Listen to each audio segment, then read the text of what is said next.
Cette année, nous allons fêter, entre guillemets, un triste anniversaire, à savoir les 100 ans de la loi drogue. Et on fête cet anniversaire en pleine crise sanitaire. Au regard des nombreux interdits qui sont imposés à la population dans le cadre de cette crise, on remarque parallèlement des infractions à ces interdictions. Vois-tu des parallèles avec la prohibition des drogues? Oui, on peut faire un parallèle tout d'abord par rapport à l'interdit. Dans un cas comme dans l'autre, la loi a pour but en tout cas annoncé, ou les normes ont en tout cas pour but annoncé d'empêcher certains comportements. Mais on observe que ni dans un cas ni dans l'autre, il y a un respect total des normes.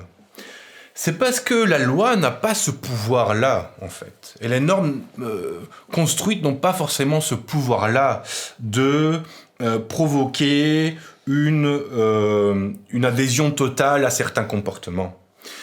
Et le problème, c'est que dans un cas comme dans l'autre, si on n'a pas une adhésion de la population, c'est parce qu'on n'a pas toujours une compréhension de la raison de ces normes. D'un point de vue des drogues, la personne qui consomme de la cocaïne de temps en temps ne comprend pas forcément qu'on lui interdise de consommer. Et dans l'autre cas de figure, une personne qui marche dans la rue sans masque ne comprend pas forcément qu'on lui oblige à porter un masque. Après, il y a des différentes réalités scientifiques qui démontrent que ça réduit les risques, bien entendu. Mais cette réalité scientifique, déjà, on la découvre peu à peu. Et les citoyens ont encore parfois du mal à la comprendre ou l'accepter. Et donc, dans les deux cas de figure, s'il y a un non-respect de certaines normes, c'est parce qu'il n'y a pas une adhésion totale. Ensuite, je pense que dans les deux cas de figure, on a une insécurité juridique qui est extrême. Dans le cas des drogues, on a depuis 2003, et lorsqu'on a essayé de différencier le cannabis des autres drogues, avec un arrêt de la Cour constitutionnelle qui annule l'article 16. Ensuite, on a une circulaire en 2015, d'abord 2005, puis 2015, ensuite 2018, et on n'y comprend plus rien. On n'y comprend plus rien, les usagers n'y comprennent plus rien. Même le monde associatif, qui est censé renseigner les usagers de drogue, doit faire appel à des juristes pour essayer de déceler ce que l'on peut faire ou ne pas faire.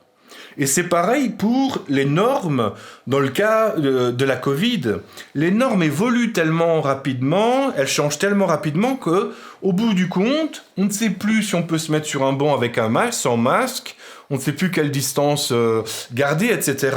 Et donc je pense que cette insécurité juridique, elle augmente la difficulté à respecter les normes. Si vous êtes contrôlé par un policier et que l'interaction se passe plus ou moins bien, plutôt mal que bien, eh bien, il pourrait très bien rédiger un PV et l'envoyer au parquet, par exemple.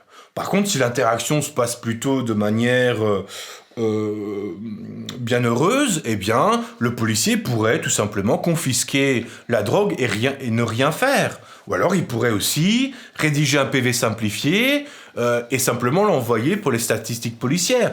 Et donc, le policier, lorsque vous êtes confronté à un policier, que vous consommez ou que vous détenez de la drogue, vous ne pouvez pas savoir à quelle réaction pénale vous allez faire face. Vous ne savez jamais à quelle sauce vous allez être mangé.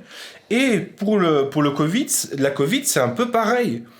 Si l'interaction se passe bien, il peut vous dire « remettez votre masque ».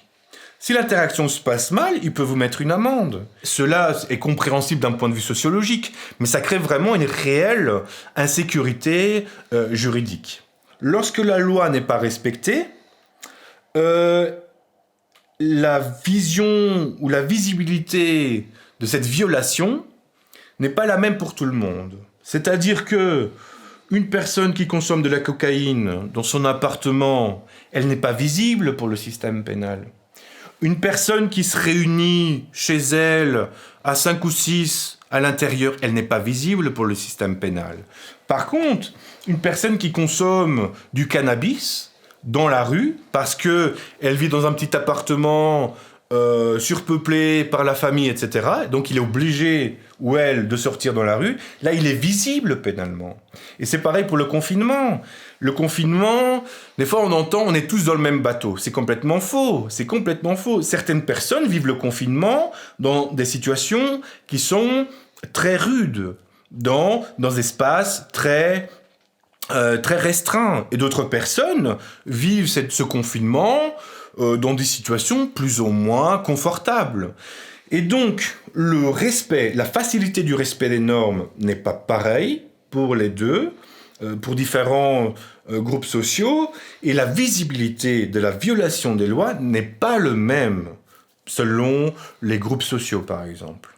Et on fait comme si c'était qu'on était dans un système où la loi s'appliquait de la même façon à tout le monde et les normes s'appliquaient de la même façon à tout le monde, ce qui est totalement faux.